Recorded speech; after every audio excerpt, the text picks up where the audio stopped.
Mostly நிறைய பேரோட பழக்கம் வந்து ரீஃபைண்ட் ஆயில்ஸாக வாங்கிட்டு போவாங்க. கோல்டு ப்ரெஸ் ஆயில் யூஸ் பண்ணுற பழக்கத்தை நம்ம கரெக்டாக 2 தடவை தான் யூஸ் பண்ணுறோமா யோசிச்சு பார்த்தீங்கன்னா டெஃபினட்டாக கிடையாது. டீக்ரேடேஷன் ஆக ஸ்டார்ட் ஆகிருக்கும். வாங்கக்கூடாதுங்கிறது என்னுடைய ரெக்கமெண்டேஷன். ஹலோ கைஸ், நான் மனோஜ் சங்கர், உங்களுடைய ஃபிட்னஸ் கோச். இன்னைக்கு நம்ம ஆயில்ஸ் பத்தி நம்ம பேசலாம்.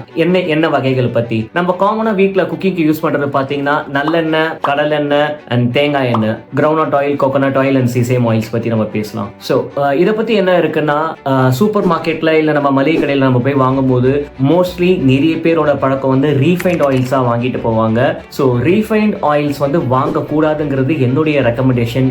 ஏன் அப்படின்னா, ஸோ ரீஃபைண்ட் ஆயில்லாம் ஆல்ரெடி ப்ராசஸ் பண்ணப்பட்ட ஆயில். நம்ம எண்ணெய் வாங்கி அதை வந்து கொதிக்க வச்சு அதுல நம்ம டீப் ஃப்ரை பண்ணி நம்ம யூஸ் பண்றோம். ரீஃபைண்ட் ஆயில்ஸ்லாம் அந்த ஆயிலை எக்ஸ்ட்ராக்ட் பண்றதுக்காக ஃபேக்டரியில it is already highly processed. ஒரு ஹை டெம்பரேச்சர்ல அதை ப்ராசஸ் பண்ணி தான் அதை ரிஃபைன் பண்ணி எடுக்கிறாங்க. சில கெமிக்கல்ஸ் அதுல இன்வால்வ் ஆயிருக்கு. ஸோ சில கெமிக்கல் ப்ராசஸ் அதை கோ த்ரூ பண்ணுது.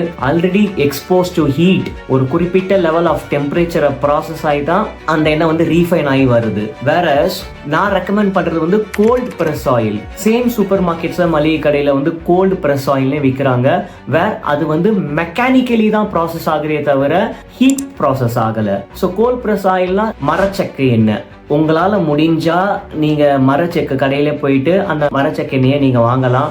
இல்லை அது ஒரு பொருளை கொண்டு போய் கொடுத்து அந்த சக்கையிலேருந்து எண்ணெய் எடுத்து அதை நான் வாட்டர் பாட்டிலில் வாங்கிட்டு வந்து எனக்கு அதெல்லாம் டைம் இல்லைன்னா டைரெக்டாக சூப்பர் மார்க்கெட்டில் கோல்டு ப்ரெஸ்ட் ஆயில்ஸே விற்கிது. ரீஃபைண்ட் ஆயில்ஸ் யூஸ் பண்ணுறதை நம்ம அவாய்ட் பண்ணுவோம். கோல்டு ப்ரெஸ் ஆயில் யூஸ் பண்ணுற பழக்கத்தை நம்ம ஸ்டார்ட் பண்ணுவோம். ஸோ கோல்டு ப்ரெஸ் ஆயில் பார்த்தீங்கன்னா அது நான் ஆல்ரெடி சொன்ன மாதிரி அது ஒரு மெக்கானிக்கல் ப்ராசஸ் தான் கோ த்ரூ ஆகுது. அதை வந்து க்ரஷ் பண்ணி அதில் இருக்கிற ஆயிலை எக்ஸ்ட்ராக்ட் பண்ணி தான் நமக்கு கொடுக்குறாங்க. தவிர அது எந்த ஒரு ஹீட் ப்ராசஸும் கோ த்ரூ பண்ணல, எந்த ஒரு கெமிக்கல் ப்ராசஸும் அது கோ த்ரூ பண்ணல. ஸோ நீங்க அந்த ஆயிலை வந்து ஒரு 3 தடவையிலேருந்து 5 தடவை வரைக்கும் நீங்க உங்க டீப் ஃப்ரைக்கு யூஸ் பண்ணலாம். வேற நீங்க ரீஃபைண்ட் ஆயில்ஸ் வாங்கும்போது அது ஆல்ரெடி ஓவர் ஹீட்டுக்கு எக்ஸ்போஸ் ஆகி கெமிக்கல் ப்ராசஸ் கோ த்ரூ பண்ணி வர்றதால நீங்க வந்து ஒரு 2 தடவை தான் நீங்க ஹீட்டுக்கு எக்ஸ்போஸ் பண்ண முடியும். நம்ம ஜென்ரலா ஹோம் குக்கிங்ல பண்ணும்போது கரெக்டா 2 தடவை தான் யூஸ் பண்றோமா யோசிச்சு பார்த்தீங்கன்னா டெஃபினட்டா கிடையாது. we will use 3 to 5 times. Whereas அந்த ஆயில் வந்து ஆல்ரெடி டீக்ரேடேஷன் ஆக ஸ்டார்ட் ஆயிருக்கும். So refined oil are more injurious to health. நம்ம ரீஃபைண்ட் ஆயில்ஸை ஸ்டாப் பண்ணுவோம். கோல்டு ப்ரெஸ்ட் ஆயில் வாங்குறத ஸ்டார்ட் பண்ணுங்க, விச் இஸ் செக்கு எண்ணெய், மரச்செக்கு எண்ணெய். அது நல்லெண்ணெயோ கடலெண்ணெயோ உங்களுக்கு உங்கள் ஃபேமிலிக்கு நீங்கள் என்ன டைப் ஆஃப் எண்ணெய் யூஸ் பண்ணுங்க. பட் அது கோல்டு ப்ரெஸ்ட் ஆயிலை நீங்கள் யூஸ் பண்ணுங்க. How about olive oils for diet பர்பஸ்னா, ஆலிவ் ஆயிலில் ஸ்மோக் பாயிண்ட் ரொம்ப கம்மிங்க. ஸ்மோக் பாயிண்ட்னா ஒரு குறிப்பிட்ட டெம்பரேச்சர் ஹீட் பண்ணுறது. ஆலிவ் ஆயிலை நீங்கள் டீப் ஃப்ரை பண்ண முடியாது.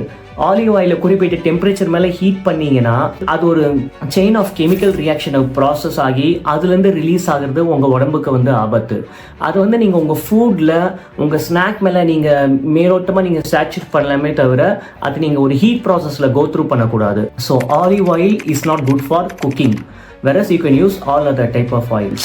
ஸோ இந்த எண்ணெய் வகைகளை பற்றி உங்களுக்கு வேறு ஏதாவது கேள்விகள் இருந்தால் கமெண்ட் பண்ணுங்கள். நான் உங்கள் கொஷனுக்கு ஆன்சர் பண்ணுறேன். ஹெல்த்தியாக இருப்போம். So see you in the next video. Take care.